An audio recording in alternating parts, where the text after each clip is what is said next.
Incoming email. What you want to know? Craig's Corner. Alright, welcome to Craig's Corner. First thing I'm going to do for you today is just take a nice still shot of that t-shirt there, and you can ruin the ending of every movie you haven't seen. Ready? Go. Okay. Alright, now time to refocus. Alright, here we go. So, welcome to Craig's Corner for September 19th, 2012. It is a Wednesday. Today I'm going to talk about how we create presets here at TC-Helicon. And we had a few questions coming in sort of saying, how do you do it? What's the process you go through? And how do you get to the sounds that you guys feel match the songs that you're trying to replicate? Typically what I do, Tom's a little different, but I'll give you my process.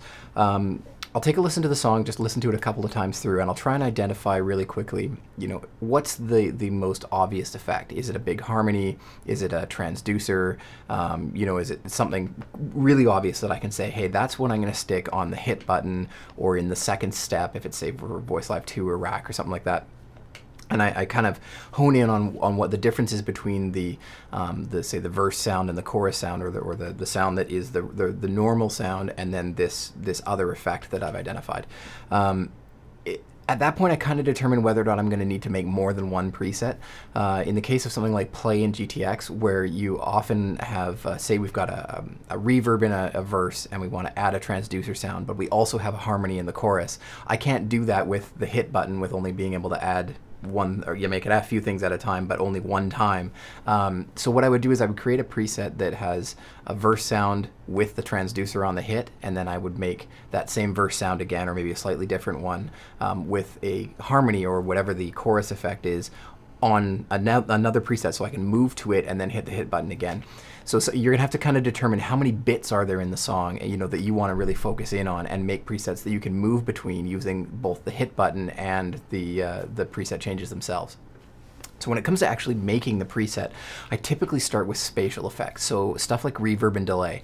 You can actually use the vocal cancel feature in Play and GTX to sort of cancel out the vocal and allow yourself to hear the reverbs and things a little bit better. I often do that right at the beginning. Just turn it off, take a listen, go, yeah, is this short? Is this long? Is this big? Is this small? Those are kind of the questions I ask myself right away. It doesn't have to be very complicated. It's just, this sounds like in a big church, or it sounds like in a small little room. You can hone in on it from there. Oftentimes, just a little trick. Reverbs can even be timed to the song. So if you're tapping out the tempo, 1, 2, 3, 4, and you have a big reverb, it might go ba and be gone by the end of that fourth beat. If it's a short reverb, it might go ba and be gone by the second beat. So you can kind of play around with those types of things. It's something they use like a lot on, say, things like snare drums and things in recordings, where you want that snare to be tailing every time a beat comes along. They use a similar process for doing reverbs and making sure they fit to the song. Same thing goes for delays. Delays can kind of masquerade as reverb sometimes. People will hear it as an echo and not know whether or not that's a reverb or delay. Oftentimes they're mixed in relatively subtly. You don't have sort of a bam, bam, bam of delay. You just have this nice little boop, boop, boop, boop, boop thing that's going on in the background. Try messing around with delay filters. You can make the delay sound not quite as sort of hi-fi, so you don't hear it quite as well. It just sort of moves around in the background and makes things sound nice.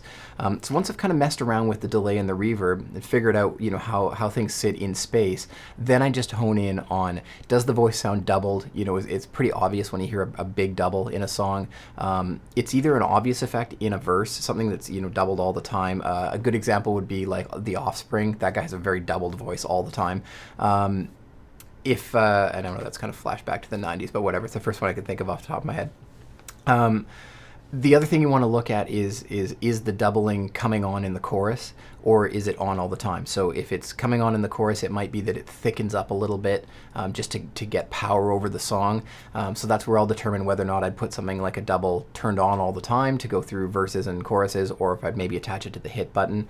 I do a similar thing for harmonies. I try and determine how many voices are involved. Is it high or higher or low? Then I try natural play, and I play the song along, and I say, does that harmony sound good? And then I set it to the key of the song, which I usually just Google, or I go to a guitar tab thing and try and figure it out, because I don't, certainly don't know all these songs.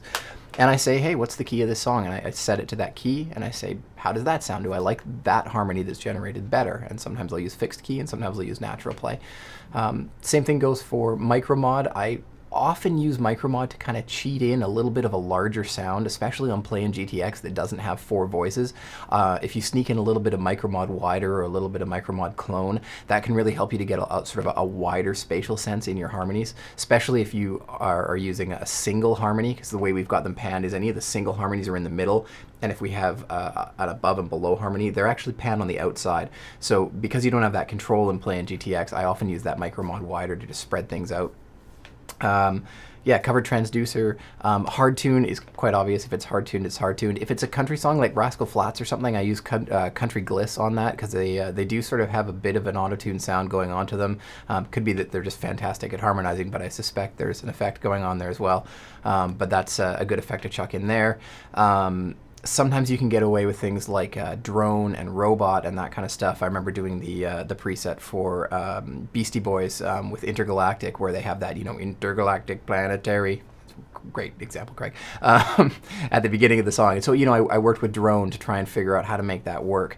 So there's a little bit of experimentation that goes on after I've gotten those basics done. But hopefully that gives you a good sense of sort of the process that we go through and the order in which we look at the effects. It's kind of check out the whole song as a group, listen to it a few times, get familiar with it, and then start sniping the various effects and putting them into the preset. And don't be afraid to make 3 or 4 presets if you need to. It's pretty easy to have them all lined up together in voice support and just literally click through them one at a time. In the most recent 4 Perspectives GTX video where I was in that coffee shop, I think I had 6 or 7 presets that I was using. Not necessarily different ones. I might have had preset 1, preset 2, preset 1 again, preset 3, preset 1 again, preset 2, representing, verse, chorus, bridge, chorus, that kind of, pop song sort of setup. So mess around with that kind of stuff and play around with your presets in voice support. You can actually make it quite easy on yourself, so you just have to step through one at a time when you're actually at the performance. Just takes a bit of work ahead of time. Keep sending in questions. I really like getting them, and I'd love to get a whole bunch more. Take care.